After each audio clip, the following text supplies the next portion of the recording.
Muy buenas tardes a todas y a todos. Un nuevo ciclo más de charlas y webinars de los espacios de apoyo de Mémora, juntamente con la Fundación Mémora. Y para comentaros que hoy tenemos, ¿no?, un formato diferente debido a la situación pandémica. Por precaución hemos decidido hacerlo, ¿no?, en este formato. Y nada, comentaros también que este ciclo tendremos cuatro charlas y 2 webinars. Los webinars necesitan inscripción previa y unas semanas antes en la página de Tu Apoyo en Red podréis encontrar el enlace para inscribiros. Así que vamos a empezar con la charla de esta tarde para hablar sobre la muerte, ¿no?, y cómo romper con este tabú. Para ello tenemos a Marta Argilés. Ella es logopeda y psicóloga, con casi 10 años de experiencia en cuidados paliativos y enfermedades avanzadas en adultos, y desde hace también unos meses en cuidados paliativos infantiles. Deciros también que podéis ir haciendo alguna pregunta y Marta, en este caso, pues al finalizarlo lo responderá, ¿de acuerdo? Así que muchas gracias por estar una tarde más con nosotras y nos vemos de aquí un mes con la siguiente charla, que será el día 24 del 2. Muchas gracias por acompañarnos. Muchísimas gracias, Erika, por esta presentación, y ahora pasamos a compartir las diapositivas para empezar a hablar de la charla de esta tarde. Hoy me gustaría, pues, como bien se ha dicho, hablar sobre Hablemos sin tabús sobre la muerte, ¿de acuerdo? Y me gustaría empezar por hacer un pequeño camino, un pequeño recorrido por lo que la historia ya nos ha mostrado en distintos momentos de la historia. Ya se nos ha mostrado, ¿no?, cómo ha transcurrido lo que es hablar de la muerte. Pues aquí nos vamos a situar. La muerte, como bien veis aquí arriba de todo, ¿no?, en esta parte es donde enmarco, ¿no?, nuestro tema de hoy, ¿de acuerdo? ¿Qué pasa cuando hablamos de la muerte? Ya antiguamente, ya en la época de Platón, del filósofo griego Platón, ya se hablaba sobre qué representaba la muerte en la sociedad, qué representaba la muerte en la persona, ¿no? Platón nos hablaba de la inmortalidad del alma. Él consideraba, y todos los pensadores de ese momento consideraban que el cuerpo y el alma eran dos entidades diferentes y que la alma quedaba atrapada dentro del cuerpo y que por lo tanto cuando este cuerpo moría, el alma quedaba liberada, ¿no? Y era como el inicio de la vida, vivía en ese momento como un gran momento de esperanza. Lo mismo pasaba con el cristianismo. El cristianismo seguían también sus pensamientos sobre la esperanza de que cuando nos morimos, pues trascendíamos al cielo y allí nos íbamos a encontrar con esos seres queridos que nos estaban esperando. Todo esto tenemos otra manera de ver en esos momentos cómo se concebía la vida, cómo se concebía la muerte, ¿no? Tenemos aquí lo que serían los maestros de la sospecha, que se llamaban, ¿no?, como por ejemplo Karl Marx, Friedrich Nietzsche, Sigmund Freud. Todos estos maestros de la sospecha, me gustó mucho cómo los nombraban, hablaban de la vida como en el momento que moríamos, como el final, ¿de acuerdo? No había más continuidad que ese final. Hablaban del olvido de la muerte, de cuando una persona ya moría, ya se trabajaba en ese olvido. Se trabajaba, me refiero en el sentido que esa persona ya quedaba olvidada, ya había transcurrido su vida, aquí acababa. Heidegger nos habla más de la negación de esa metafísica, ¿no?, de esa trascendencia, de esa parte más espiritual, y también nos hablan estos maestros pues de la absurdidad de la existencia. Todo ello para enmarcar estos dos puntos: cómo vivimos la muerte como una continuidad de la vida o cómo vivimos la muerte como el final de la vida. Estos pensamientos no son nada lejanos a lo que hoy en día vivimos en una unidad de cuidados paliativos. Llevo ya casi, os diría, unos 10 años trabajando en cuidados paliativos. Aún me queda mucho por recorrer y por seguir aprendiendo, pero os podría decir que mi experiencia, todo lo que me he llevado, todo el honor de poder acompañar a las personas en su final de vida, me ha dado momentos donde he podido ver esta parte de cómo la muerte es vista como una continuidad de la vida, y he podido observar cómo la muerte representa ese final de vida. Sigamos caminando por esta historia. En la Edad Media hablaban de la muerte como la muerte doméstica, que se le nombró. La muerte doméstica no dejaba de ser la buena muerte, estaba envuelta también de este juicio final, ¿no? Si había sido bueno tendrías un buen juicio final, podrías trascender, ¿no? a algo más celestial. La muerte doméstica en la Edad Media también acogía que la persona era consciente de que se estaba muriendo e invitaba a los más próximos, a los más allegados, para que pudieran velarlo, ¿no? Esto de la muerte doméstica no es mucho más lejano. En muchos pueblos hace unos 50 años también se estaba muriendo, que la gente venía a casa a velar el muerto y pues se cuidaba, se protegía. En Estados Unidos, ¿no? Cómo se vive la muerte también, pues el velatorio muchas veces se hace en casa y la gente trae comida y se reúnen pues para acoger a esta familia y cuidarla. En el siglo XIX la muerte ya empieza a ser vista ya no solo como la muerte del otro, sino como la muerte de uno mismo. Son los momentos que ya la persona empieza a pensar en su propia muerte cuando ya ve la muerte de otra persona, ¿vale? De cómo va a ser ese final, del duelo que va a realizar, de ese culto a los cementerios. Aquí ya encontramos un poeta, Clement Fournet, que ya nos habla de ese sentido de la muerte. Si cada muerte de amigo es un poco de muerte de mí, ¿cuántas veces me he muerto? Decid. Y es muy, muy real porque las familias, cuando entran en el trabajo de duelo, ¿qué nos encontramos? Nos encontramos familias, esposas, esposos, ¿no? Los cónyuges, los hijos, que nos dicen, pues he perdido una parte de mí, es como si me hubieran amputado un brazo, no encuentro el sentido de la vida, no encuentro cómo seguir adelante, he perdido toda esperanza, ¿no? Es como si realmente muriera una parte de ellos y estuvieran en un proceso que necesitan salir de esa ceniza y volver a vivir. Y se ve en el transcurso del duelo, es muy bonito ver cómo hay este crecimiento, ¿vale? A la Primera Guerra Mundial, ya entramos aquí en el siglo XX, la muerte empieza a volver a ser prohibida. Antes de esa muerte doméstica, ya había un episodio de la historia que la muerte no era bien vivida, ¿de acuerdo? Pues aquí, en el siglo XX, volvemos a esta muerte prohibida. Se aparta la muerte de la vida cotidiana, se empieza a todo esto a apartar, a no poder dar este espacio, pues a poder hacer un duelo bien hecho, bien aceptado socialmente.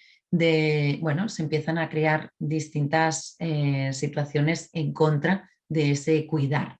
Entre ellos surge la figura de una enfermera que ayudó mucho en esa época, que acogía a los moribundos, acogía a las personas pues, que se estaban muriendo, y ella vio la necesidad de poder dar una dignidad, una calidad de vida hasta el final. Permitirme que vaya a la siguiente diapositiva porque quiero presentaros a esta persona. Cicely Saunders fue una enfermera que luego siguió estudiando a pesar de la oposición de sus padres que decían que no tenía que seguir estudiando. Fue una de las mujeres pues con mucha fuerza, ¿no? Para romper en ese momento de la historia, de seguir estudiando, de poner por delante toda su carrera profesional, ¿no? A la personal. Y Cicely Saunders impulsó lo que eran los primeros hospices, que eran esos sitios donde la persona podía ir a morir, ¿no? Y que luego han llegado a ser lo que conocemos hoy en día como las unidades de cuidados paliativos, ¿vale?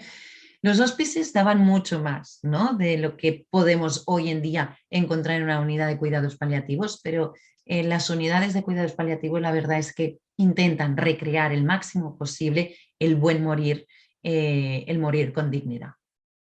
La misión de Cicely Saunders era la compasión, el no abandonar esa dignidad que os hablaba ahora y el amor.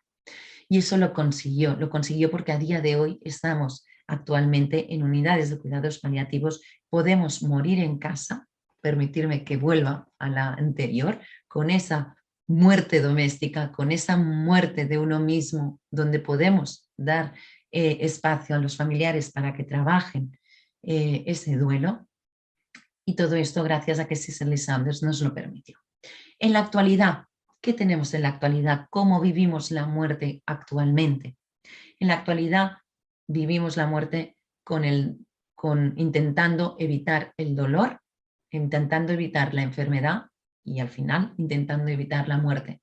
Me diréis, Marta, pero nos dices que hay las unidades de cuidados paliativos y ahora nos hablas de esta evitación. Sí. Hasta que no entramos en una unidad de cuidados paliativos y empezamos como pacientes o como familiares a entender todo lo que se está trabajando allí, toda la atención centrada en el paciente, no nos damos cuenta de que existe. Espacios como este que nos ofrece Mémora, pues para hablar del romper el tabú a la muerte, nos hacen ser conocedores de estas unidades, nos hacen ser conocedores de un buen morir.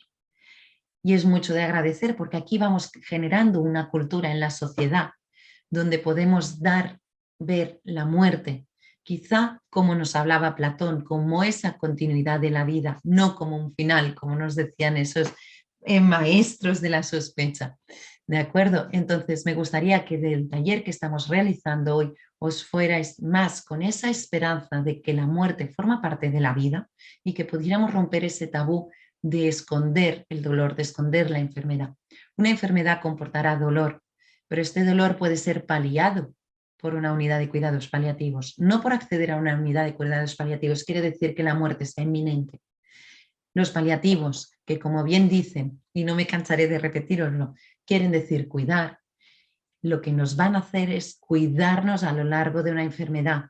Quizá, tal y como han entrado, pueden salirse y desaparecer, en el sentido de que yo tengo una enfermedad y voy paliando el cómo me encuentro y un buen día me recupero, tengo una solución, una medicación para mi enfermedad y desaparece el dolor y todos los síntomas asociados y ese grupo de cuidados paliativos puede retirarse. Los habré conocido, me habrán cuidado, me habré dejado cuidar y poder proseguir con mi vida. Esta sería mi misión, ¿no? Así como César Lysander, su misión era no abandonar, dar una muerte con dignidad y con amor. Mi misión de hoy será que podáis sentir, ¿no? Este objetivo de los cuidados paliativos, el poder cuidar. ¿Vale? ¿Qué más tenemos? Aquí me ha gustado poneros esta frase porque es muy real, ¿no? Nos dice, la especie humana es la única que sabe que morirá y lo sabe solo por experiencia. Y aún así, la muerte se ha convertido en uno de los tabús de la sociedad. Es muy curioso. No sé si os habéis parado a pensar alguna vez en esto que esta frase recoge. Es verdad, todos los humanos sabemos que vamos a morir porque lo vemos, porque vemos el vecino que muere, porque vemos el familiar que muere. Pero en cambio nos cuesta mucho hablar de lo que es la muerte. Tengo pacientes que me decían, ¿cómo es que va a morir ahora? No puede ser, teníamos muchos planes que hacer. Creíamos que íbamos a morir cuando fuéramos muy viejos. Y quizá estamos hablando de personas que tienen una edad para nosotros considerada joven, pero que han recorrido un largo camino de la vida, pero aún y así ven la muerte como algo muy, muy lejano. Y vivimos pensando que la muerte está lejana. Vivimos sin pensar exactamente en este momento presente, en poder disfrutar del día de hoy, pensando que quizá pueda ser el último. La muerte es estrictamente personal, totalmente cierto. La actitud que mostremos frente al morir es una armadura compuesta por elementos positivos, por elementos negativos, y para el muriente, para su familia, para los parientes, para los amigos y para los profesionales de la salud también.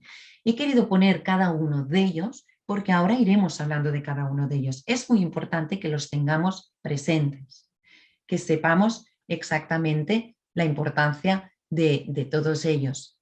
Y ahora os diré por qué también. Fijaros, vamos ahí. Iría a esta, bueno, permitirme, vamos a esta primera, ¿de acuerdo? Dejarme que de aquí os cierre esta parte de que la muerte es estrictamente personal por estos puntos que os decía. Lo vamos a trabajar ahora, ¿no? No me quiero avanzar tanto, ¿vale? Vamos a hablar primero de esta parte de la espiritualidad, pero quiero que tengáis muy presente esto. Hemos hecho este recorrido por la historia, viendo las diferentes maneras de poder morir o de cómo concebíamos la muerte en la historia y cómo en la actualidad. Y vamos a pasar ahora en esta muerte que es estrictamente personal y que nos afecta a todos. El muriente, porque es la persona que está falleciendo, que va a vivir su propio duelo de su propia vida. Para la familia, que es la que va a sobrevivir a esa muerte, cómo va a padecer, qué sentido va a tener para esta familia todo esto. Los parientes, que sería esa familia pues que están alrededor acogiendo, pero que también sufren esa pérdida, los amigos y los profesionales de la salud. Los profesionales de la salud deben trabajarse y debemos trabajarnos mucho las muertes que acompañamos, porque cada muerte nos despierta un sentimiento y esto tenemos que poderlo tener muy presente. Pongo paréntesis allí y vamos a trabajar lo que es el sentido de la vida. Lo vamos a enlazar todo al final, ¿de acuerdo? El sentido de la vida forma parte de este proceso de trascendencia de la muerte. Debemos preguntarnos, ¿qué espera la vida de mí? Muchas veces nos hacemos la pregunta al revés, ¿qué me está diciendo la vida o qué espero yo de la vida? ¿No? Pero el qué espera la vida de mí es una pregunta que tendríamos que trabajárnosla, que dar esta vuelta, ¿de acuerdo? El sentido de la vida no es nada más que esto, del poder preguntarnos, pues, ¿qué espera la vida de mí? El sentido de la vida también está formado por lo que representa la trascendencia, el sobrepasar los límites. Simelan, Celso Sánchez nos hablan de la trascendencia de la vida, ¿no? Y nos hablan de que la vida es como un río. Cuando estamos en equilibrio, vamos por este medio del río, pero cuando el agua nos lleva a los bordes del río, son esos límites. La vida tiene límites, la vida podría ser el límite, ¿no? de la vida y la muerte, y mientras trascendemos en él. Todo, cualquier acto que hacemos tiene límite entre lo bueno y lo malo, y encontramos su punto medio. Eso sería el trascender. La trascendencia a la vida, cuando hablamos en paliativos de la trascendencia a la vida, es cómo trascendemos, cómo cruzamos ese límite o cómo llegamos a ese límite. El trascender por la vida es muy importante, es un concepto muy bonito y es un concepto que a veces necesitamos de palabras de la religión, cualquier tipo de religión, para poder hablar de esa trascendencia, de ese traspasar, de ese poder estar por encima, ¿no? De ese límite entre la vida y la muerte. ¿Qué pasará cuando trascienda? Y todo ello para hablarme también de la espiritualidad. La espiritualidad es el lenguaje que utilizamos. La espiritualidad es un proceso dinámico mediante el cual las personas encontramos la trascendencia, el sentido al final de la vida. La espiritualidad nos permitirá hablar de esa trascendencia. La espiritualidad no es la religión. Aquí vuelvo a decir que la religión es ese lenguaje que nos permite hablar de la espiritualidad y a la vez de la trascendencia. Y todo esto para englobar lo que es el sentido de la vida. No es más que poder preguntarnos, que poder narrar cómo es mi trascendencia y qué encuentro, qué sentido encuentro en esa espiritualidad. Y nos vamos a quedar con esta frase, ¿qué espera la vida de mí? Esta frase es la que tendríamos que poner como un gran título y poder narrar sobre ella.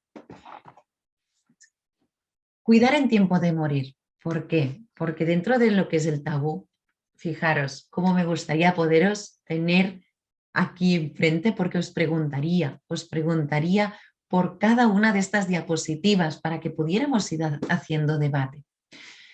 El cuidar en tiempo de morir. Hasta ahora hemos hablado pues, de este recorrido histórico, hemos hablado del concepto, ¿no? de morir según la humanidad, ¿no? Más que el concepto, la visión que tenemos, ¿no? de que somos capaces de saber que vamos a morir, pero en cambio somos la especie que evitamos hablar de esa muerte. Hemos hablado de lo que acontece en la muerte, que sería ese sentido a la vida, ¿no? Si muero con la plenitud de que mi vida ha tenido sentido, moriré con mucha paz. Y una vida con sentido no tiene que ser una vida siempre 100% positiva. No, ni mucho menos. Poder en el final de la vida o cuando ya, porque no siempre vamos a saber si es nuestro final, cuando ya podemos tener conciencia de ello, de que quizá la vida puede acabarse, de que quizá estamos enfermando y me dicen que esa enfermedad no tiene solución, puedo intentar trabajar esos temas pendientes que llamamos, esas situaciones de que aún me quedan cosas por acabar de hacer o de decir, o simplemente dejar cerrado con cartas, con escritos, donde yo pueda quedarme en paz de dejar escrito todo aquello que quería poder plasmar. En todo esto es lo que hacemos en cuidados paliativos. Cuidar este tiempo de morir, cuidar esta muerte, cuidar este proceso que vamos degenerando hasta llegar al final de nuestros días. Quedaros en que cuidados paliativos es cuidar, ¿de acuerdo? Es cuidar, y cuidar podemos hacerlo desde el inicio de la enfermedad hasta el final, o podemos llegar al final, aunque tendremos que correr un poco más en el trabajo para conocer, para orientar y para poder recoger a toda esa familia o colectivo que están alrededor de la persona muriendo. Los grupos de soporte, es muy importante que tengamos en cuenta que podemos encontrarnos en grupos de soporte.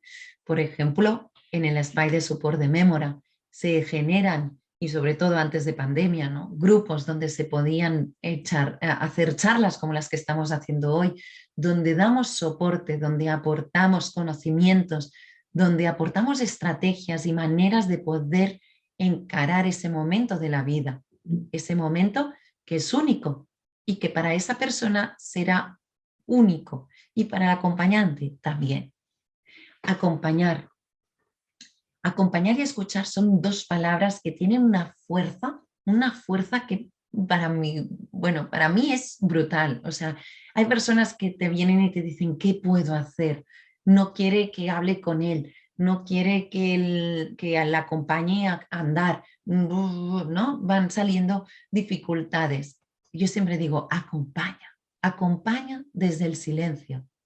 Acércate a esa persona y simplemente le preguntas si quiere que podamos estar en silencio a su lado, leyendo un libro, haciendo presencia. No hace falta añadir palabras en estas situaciones y escuchar activamente. Es muy importante. Escuchar activamente es esa escucha donde nos acercamos y miramos a la persona, mirándola y sintiendo cada palabra de la que nos está diciendo. Si hay dificultad, porque hay una discapacidad, porque hay una dificultad de expresión, vamos a permitir parar el tiempo y mirar aún más fijamente y de vez en cuando irle diciendo, háblame, sigue, porque lo que me estás diciendo es muy importante. Observar la familia, observar el trabajo, la escuela, los grupos sociales, donde esa persona moribunda formaba parte. Y como nosotros, ¿cómo podemos trabajar de nuestra propia muerte? Observando también nuestro alrededor, observando la familia, observando en el trabajo. ¿Cómo nos situamos como piezas importantes en el trabajo? Forma parte esto también del morir, porque yo sí soy consciente que puedo morir, esto también va a repercutir en el trabajo, mi figura en el trabajo. Pues hay veces que podemos hablarlo abiertamente. A ver qué pasa si lo abrimos, si lo hablamos con libertad en el trabajo.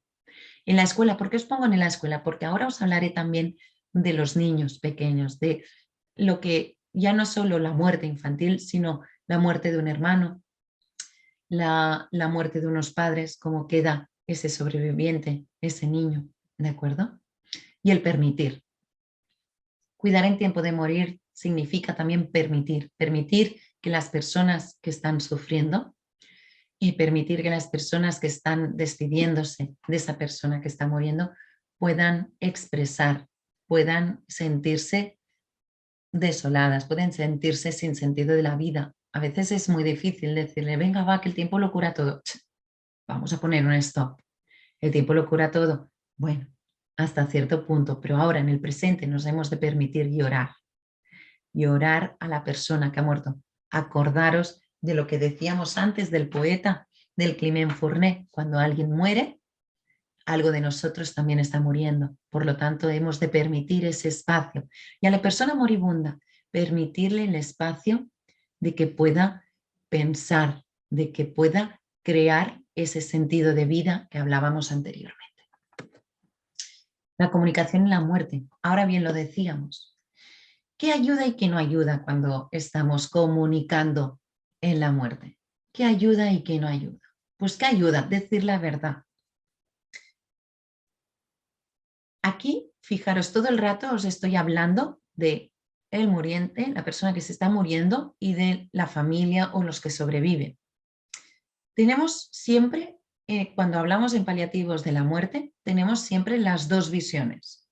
Porque si yo estoy en una situación de final de vida, también me va a ayudar estas frases. Decir la verdad, decirle la verdad a la persona que se está muriendo, poder hablar con franqueza de esa situación de final de vida. Cada vez más la atención centrada en el paciente es más real en los hospitales y el médico ya no se escuda tanto detrás de la familia en dar un diagnóstico o un pronóstico, sino que ya cada vez más se afronta y se le dice a la propia persona qué es lo que debería ser, ¿no? El profesional debería decirle al paciente cómo está su salud y sería el paciente quien comunicaría al resto de la familia o amigos o allegados realmente su diagnóstico y su pronóstico. Pero esa información de cada persona es nuestra información, decidir si comunicamos o no. Hasta ahora, en esa muerte prohibida que hablábamos antes, ¿no? de que se empezó en el siglo XX, ¿no? A esta muerte más prohibida, pasaba esto, que íbamos tapando y en consecuencia llegamos a un punto que la comunicación del médico enfermo, cuando era una noticia grave, se le comunicaba a la familia. Y era la familia que tenía que acabar comunicándole al paciente, a la propia persona y de su propia información.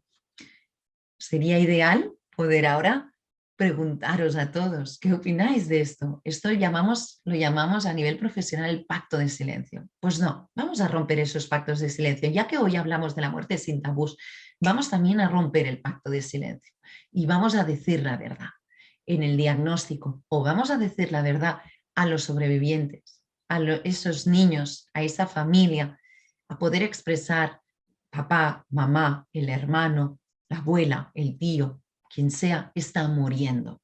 Y poderlo decir. No vamos a decir que se está yendo o otras expresiones que se utilizan. No, no. Está muriendo. Y vamos a hablar de la muerte. Vamos a permitir despedirnos. Aquí vuelvo a los dos, que la persona que se está muriendo pueda permitirse despedirse de los seres queridos y que los seres queridos se puedan despedir. Y aquí va especial atención a los niños. Los niños deben tener la oportunidad de poderse despedir de esas personas que están falleciendo. El niño que está muriendo debe tener la oportunidad de poderse despedir de sus padres, de sus hermanos, de sus abuelos. Y hay que permitirlo. ¿Causará dolor? Sí, muchísimo. Pero ese dolor lo podremos trabajar y podremos empoderar a esa persona de que pudo despedirse de su hijo, de que pudo despedirse de su hija, y podremos empoderar a esos hermanos a que pudieron despedirse de su hermano, en el caso que el muriente sea un niño pequeño. ¿Qué ayuda también? Reconocer y expresar sentimientos. Poder reconocer, de decir, estás enfadado porque se te está muriendo tal persona o porque te estás muriendo y estás enfadado, estás enrabiado. Sí, es muy bueno poder reconocer y expresar lo que uno siente. Siempre, obviamente, manteniendo el respeto. Si vemos que una persona que está en una enfermedad, está en una situación de mucha rabia, siempre le podemos decir, mira, supongo que esta rabia es porque estás enfermo, porque no te encuentras bien y supongo que estás enfadado, pero no te enfades conmigo, que yo te estoy ayudando, te estoy cuidando. Y esto es importante que lo podamos también expresar. No solo es la persona que padece que puede expresar, sino la persona que cuida también debe expresar. En la situación de duelo, igual, la persona que está en duelo puede expresar, pero la persona que cuida al que está en duelo también puede expresar. Y el respeto siempre lo hemos de exigir. Y ayuda también a mantener las actividades del día a día. Esto dándonos permiso, lo que decíamos antes, no solo el permiso de despedirnos, sino el permiso que hablábamos en la diapositiva anterior, darnos permiso a que si yo cojo una situación de duelo, pues ese duelo pues me permita unos meses de quizás retirarme de mis actividades del día a día, ¿no? Y poco a poco, con ayuda profesional o con ayuda de alguien que nos conozca bien, ir introduciendo esas actividades ese día a día, ¿vale? ¿Qué no ayuda? Hacer un pacto de silencio. Ahora bien os decía hace un momento, ¿no? Los pactos de silencio no ayudan, no ayuda a poder ocultar la información. El no permitir la despedida, yo os diría nunca, siempre hemos de intentar poder ver pues que si esa persona ha fallecido, poder que los niños puedan despedirse, puedan ver al difunto, nos ayudará mucho para trabajar el duelo. Y con los adultos igual, no hace falta recrearnos. Algunos me diríais, Marta, pero ¿qué vamos a coger al niño y ponerlo allí para que se despida de su abuelo? No, primero vamos a preguntarle a ese niño, a esa niña, oye, ¿te gustaría poder ver al abuelo? Si nos dice que no, lo tenemos claro. Si nos dice que sí, vamos a contar lo que va a ver. También podemos intentar empezar por, mira, os pongo el ejemplo más fácil que sería con los abuelos, que es lo que da más sentido a esa vida. El abuelo, la abuela ha fallecido, están muertos y ahora vas a ver al abuelo pues que está con una sábana o está vestido y está estirado y está muy tranquilo y en paz. ¿Te gustaría poder irle a lanzar un beso, a dejarle un dibujo, a dejarle una flor? Hasta aquí.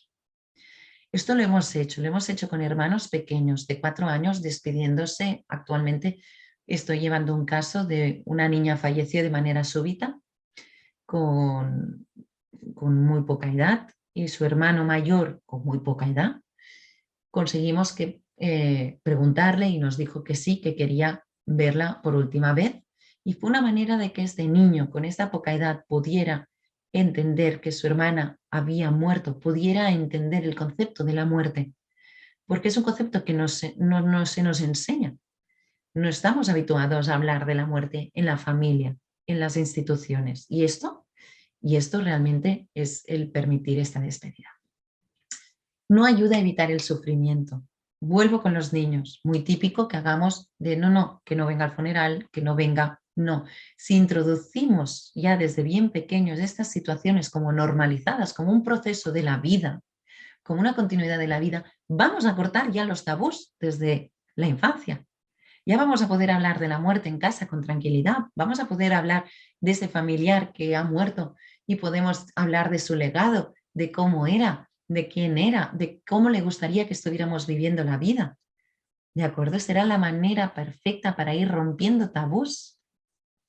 Y no ayuda tampoco a hacer cambios dentro del entorno de la familia. No ayuda para nada. Aquello que muchas familias dicen, nos cambiamos de piso, si ha habido la muerte de un hermano en la familia, cambiamos de colegio, hacemos tal. No. Los cambios en el momento de duelo no son los más recomendados hacer. La muerte infantil, ya os he ido ahora comentando aspectos de esta muerte infantil, ¿no? De lo que acontece, ¿no? Os he puesto pequeños ejemplos y también os he puesto ejemplos de cuando el sobreviviente es un hermano, ¿de acuerdo? Hay que tenerlo muy en cuenta. En la muerte infantil quería hablaros porque es una muerte que aún tiene más tabú que la muerte, que nuestra propia muerte. La muerte infantil cuesta mucho concebirla. Imaginaros que cuando nosotros hablamos de se me ha muerto el marido o mi esposa, hablamos de que soy viuda o viuda. Si se me han muerto mis padres, hablamos que soy huérfana, ¿no? Y cuando hablamos de lo que sería la muerte infantil, no hay nombre que lo defina. No hay la manera de poder definir. como es la muerte y la pérdida de un hijo, de una hija, de un nieto, de una nieta, de un sobrino. No hay nombre. Es muy importante tener en cuenta cuando un hijo está enfermo, cuando una hija está enferma, su edad evolutiva. Cada edad, ¿no?, tiene su parte cognitiva de entender la muerte. Antes os decía, ¿no?, un niño de 4 años que se le muere su hermana pequeña, hasta que no ve esa hermana allí en el ataúd, le cuesta mucho concebir que ha muerto y qué significa morir, ¿vale? Y también la edad emocional. Aquí tendremos que ayudar a poner palabras, a poder expresar, a poder decir lo que sienten. Los hermanos, aún en la actualidad, son los grandes olvidados. No les damos suficiente valor. Actualmente se está haciendo mucho trabajo para que los hermanos sean partícipes de esas situaciones de la muerte de un hermano más pequeño o de la muerte de un hermano más mayor, que puedan contribuir con dibujos, con traer juguetes, con cuidar a ese hermano que está muriendo. Y la escuela y los amigos también son grandes olvidados, que actualmente los estamos incluyendo y se están haciendo grandes trabajos con ellos. Hace poco un niño de 9 años que iba a fallecer, él decidió que quería ir a la clase a despedirse de sus compañeros.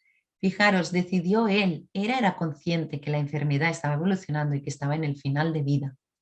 Y él lo pidió, poderse despedir, y su sensación de paz fue brutal. La madre me contaba que habían ido, que había sido muy emocionante y que el día siguiente ese pequeño hizo ya un cambio. Fue como que ya se había despedido y ya estaba como más preparado para poder morir. Esa escuela necesita también ese acompañamiento y esos amigos también. Si todos estos puntos los podemos ir trabajando, vamos a romper todos los tabús a la hora de hablar de la muerte. Vamos a poder hablar con naturalidad sobre nuestra propia muerte, sobre cómo nos gustaría prepararnos. Vamos a poder hablar con naturalidad en la familia, en todos estos aspectos. Permitirme, antes de acabar, poder hacer el resumen de todo lo que hemos trabajado hoy en este encuentro. Hemos hecho un camino por lo que sería la historia, hemos trascendido, como hemos dicho, en el sentido de vida, hemos dado sentido a la muerte, hablando de ella desde la etapa griega pues a la actualidad. Podríamos haber entrado en mucho más contenido, pero la verdad es que el tiempo también, ¿no?, y las circunstancias de no poderos tener aquí presentes en directo, ¿no?, sentados todos aquí conmigo, pues esto dificulta un poco más, pero me encantaría escuchar ahora pues este tiempo de preguntas que podéis ir escribiendo, podéis ir anotando. Hemos transcurrido por esta historia, hemos podido ver cómo las personas nos situamos frente al hecho de morir, cómo realmente este tabú de poder hablar de nuestra propia muerte lo podemos ir como recortando. Hemos podido hablar de unos puntos pilares que son el sentido de la vida, que es uno de los puntos más importantes donde nos engloba la trascendencia y la espiritualidad, dos conceptos muy nuevos, quizá más de uno ya lo conocíais, pero que me gustaría que tuvierais muy claro esa trascendencia por ese camino, ¿no? Y que yo os decía, ese río de la vida, que cuando nos desequilibramos es porque vamos de un lado al otro, de un límite al otro, y que hemos de intentar encontrar ese cauce que nos dé paz. Y luego hemos hablado sobre la importancia del cómo comunicar, cómo comunicamos cuando estamos en un proceso de morir o cómo comunicamos durante la muerte, ¿no?, en un proceso de duelo, cómo podemos cuidar a las personas que tenemos a nuestro alrededor. Y finalmente, pues me habéis permitido poder hablar de esa muerte infantil, una muerte que aún día tiene un tabú aún mucho más mayor por el duelo y el dolor que comporta ver morir a un niño o una niña pequeña, pero que forma parte de ese sentido de la vida.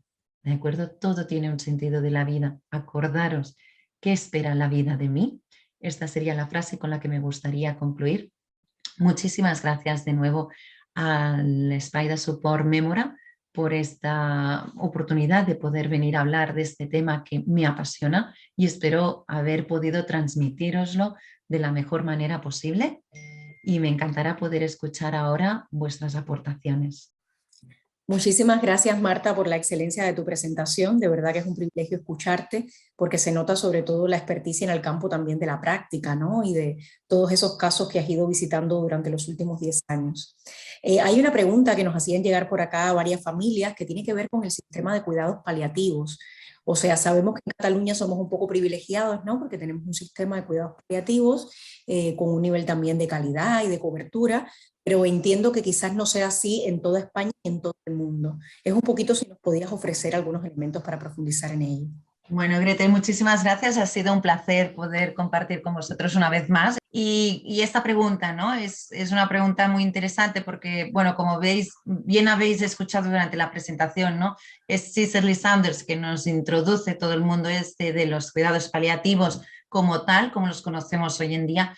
Y desde España, sí que es verdad que concretamente es Cataluña, donde médicos muy importantes como Xavier Batiste viajan a Inglaterra a conocer todo el movimiento del hospice y lo traen hacia Cataluña, pero también otros profesionales en lo que se refiere a Madrid y así también fueron y también pudieron desplegar por todo el territorio español todo lo que es los cuidados paliativos como los conocemos. En el 2008, el Gómez Batiste es quien introduce a través de la obra Social La Caixa todo lo que son el tema de los psicólogos y los trabajadores sociales en esas unidades de cuidados paliativos de alrededor, bueno, de España, pues donde faltaba un trabajador social lo ponía y donde faltaba un psicólogo lo ponía para dar a toda esa atención a lo que eran los cuidados paliativos, entendiendo la parte espiritual, ¿no? Y la parte esta social como también grandes pilares de lo que sería el dolor total, ¿no? Que es el dolor que al final hemos de poder dar respuesta, ¿no? de la atención centrada en la persona, no solamente biológicamente, físicamente, sino también desde una vertiente más emocional y social y espiritual. Marta, y en relación, por ejemplo, ¿no? con esas familias que llegan habitualmente a nosotras mismas como compañeras de apoyo de Mémora, la Fundación Mémora, los diferentes recursos que existen asistenciales, con una gran angustia e inquietud porque tienen un ser querido del que cuidan, que está atravesando un proceso, digamos, de enfermedad terminal, se acerca a su proceso final de vida, y luego es muy complicado comunicar esa mala noticia y existe ese temor a si depende de qué situación se encuentra la persona, es correcto o no realmente decirles con transparencia toda la verdad del proceso que están a punto de afrontar. ¿Qué recomendarías a estas familias? A las familias que tienen que comunicarle, entiendo, Gretel, que hay un paciente un familiar que se está muriendo y la persona es una persona que está en un proceso de envejecimiento, ¿no? Como podría ser una enfermedad neurodegenerativa. Hay que hablar, hay que comunicar, ¿no? Ahora bien, lo decíamos en una de las últimas diapositivas, cómo comunicamos. Hay que decir la verdad, como bien hemos dicho en el taller. Hay que explicar. Hemos de tener en cuenta el momento evolutivo por el cual estamos pasando, igual que con los niños vamos a adecuar esas palabras, esas emociones, con las personas que sufren una enfermedad vamos a hacer lo mismo. Aunque estemos en un proceso demencial, por ejemplo, vamos a comentarle a esa mujer, a ese hombre, que su hijo, su hija, su nieto, su nieta está en un proceso de final de vida. Lo vamos a hacer con delicadeza, buscando un entorno donde podamos tener una comunicación donde la persona nos pueda ver los ojos con claridad, donde no hayan distractores como móviles, televisores, una radio, y que sea unas frases muy cortas, muy simples y dando mucho tiempo. Lo que hemos dicho hace un momento, esa mirada de dar paso a que ese momento es importante, a que ese momento estamos dedicados en exclusivo a esa persona. Y es lo que tenemos que hacer. Todos nos merecemos conocer la verdad, conocer lo que está pasando, porque esa parte espiritual que hablábamos antes, esa trascendencia, trasciende en todos. Estemos en un proceso de pérdida de memoria, pero es la pérdida de memoria, ¿no? Que decimos, ¿no? Esa inmediata. Esa persona quizá conectará de algún modo u otro espiritual, quizá, a ese final de vida de ese ser querido. Y tenemos que hacerle llegar. Por lo tanto, sí. Gracias, Marta. Has tocado en diferentes momentos de tu discurso la necesidad de abordar este tema también con las más pequeñas y pequeños de casa, porque sin duda si el duelo es un tabú y la muerte es un tabú, ya cuando se trata de niñas y niños, pues mucho más, ¿no? Y en este sentido se acercan muchas madres, padres, abuelas, abuelos con esta inquietud de realmente a dónde y cómo comunicar cuando se trata sobre todo de una niña o un niño que en lo personal está viviendo el propio proceso de pérdida de la salud, de deterioro y que se aproxime a un final de vida. Y sabemos que tú también en los últimos tiempos has estado trabajando a nivel de intervención pediátrica en el acompañamiento de las niñas y niños, ¿no? ¿Cómo es el proceso de acompañamiento en unas edades tan sensibles para la sociedad? Mira, pues como bien decíamos, Gretel, tenemos según la edad evolutiva, según la edad cognitiva en que nos encontramos y la edad emocional y sobre todo cómo lo tratamos en casa. Los cuentos nos van a ayudar a entrar en este mundo de los niños. El juego nos va a ayudar, el dibujo nos va a ayudar y siempre con la verdad por delante. Si un papá ha fallecido, si una mamá ha fallecido, le vamos a contar que papá y mamá han muerto, pero lo vamos a decir con las palabras. Será muy importante comunicarlo a la escuela para poder ayudar a este niño o niña a llevar esta etapa de duelo, porque va a tener que hacer un duelo igual que lo hacemos los adultos. Y luego observar el juego, observar el dibujo y de verdad que será el mejor acompañamiento porque les estaréis dando una inteligencia emocional, un enriquecimiento emocional que esto lo tendrán de por vida. Ahora que has hablado, Marta, de la literatura, la lectura como un recurso de aproximación y de acompañamiento en estos casos, ¿hay algunos materiales, algunos textos que te parezcan claves para, en un lenguaje sencillo, ofrecer herramientas a las familias? Uno que es precioso sería el de Viktor Frankl, que es El hombre en busca de sentido. Es el que más os recomiendo y es uno de los libros que yo os diría que es el mejor que podemos tratar para el tema de hoy, El hombre en busca de sentido, porque nos hablará de esa espiritualidad, de ese sentido de la vida, de la trascendencia y al fin y al cabo, pues de lo que decíamos al inicio de todo, de la especie humana, cómo afrontamos esos momentos de adversidad. Ahora, Marta, me gustaría pedir cerrando, hacerte una pregunta que nos ha hecho llegar una profesional. Es un poco si desde tu vivencia consideras que todas las competencias profesionales que asumimos a lo largo de este proceso de acompañar a otras personas que están en proceso de final de vida o en proceso de duelo, etcétera, nos hace realmente a nosotras, las profesionales que nos dedicamos a ellos, más resilientes y adaptados realmente a cuando nos toca vivir en primera persona una experiencia de esta naturaleza, ¿no? Porque a veces se nos dan como esos dilemas, un poquito esos conflictos de que tener que aplicarlo en el día a día laboral, pero luego cuando nos toca en lo personal la pérdida también y el dolor, ¿cómo lo transitamos? Gretel, excelente pregunta. Realmente hasta que no lleguemos en el momento, no lo sabremos. ¿Por qué? Porque no sabremos en ese momento si venimos de acompañar a un final de vida que ha transcurrido de una enfermedad, ¿no? Imagínate pues que tenemos un familiar muy, muy cercano nuestro que le han diagnosticado una enfermedad y esta enfermedad ha sido de años de evolución. Tendremos la perspectiva de lo que cada día trabajamos, de que cada día cómo enfocamos y sobre todo el punto de vista, si realmente esta parte profesional nos la hemos hecho nuestra, de ver que la muerte forma parte de este proceso de la vida. Pero hasta que no estemos en el momento, no nos podremos hacer una idea de lo que será. Fíjate, yo ahora que estoy con la muerte infantil, el cambio que yo he notado, ¿no? Que os lo hablo de mi propia experiencia. Yo teniendo hijas pequeñas, hasta ahora yo pues veía pues la gente morir, ¿no? Pero no veía a los niños morir. Ahora que veo a los niños que pueden fallecer, que pueden enfermar y que enferman más de lo que pensamos, yo cada día llego a casa mirándolas desde otra perspectiva. Y la sensibilidad y el trabajo personal que yo estoy realizando desde que estoy en esta unidad infantil me ha dado un vuelco a este sentido y a esta manera de trascender por la vida. Así que realmente cada paso que damos es un paso de aprendizaje y un paso de ponernos a prueba. El día que nos tengamos que encontrar en una situación de final de vida de alguien nuestro, la afrontaremos diferente, con otra perspectiva, con otra mirada, pero como siempre será ese momento será único, será solo nuestro. Marta, y justamente ahora a raíz de la pandemia, que los equipos profesionales muchas veces hemos estado con un peso sostenido sobre la espalda muy intenso, ¿no? De tener que acoger, que tener que acompañar todo ese malestar emocional que ha quedado como secuela de salud mental, por decirlo de alguna manera, ¿no? En la sociedad, pues de alguna manera es un llamado, ¿no? También a ese autocuidado desde dentro y a poder sostenernos y acompañarnos entre nosotras y nosotros para poder continuar haciendo esa labor social importantísima de acompañar al resto de personas que necesitan de nuestro trabajo en primera línea, ¿no?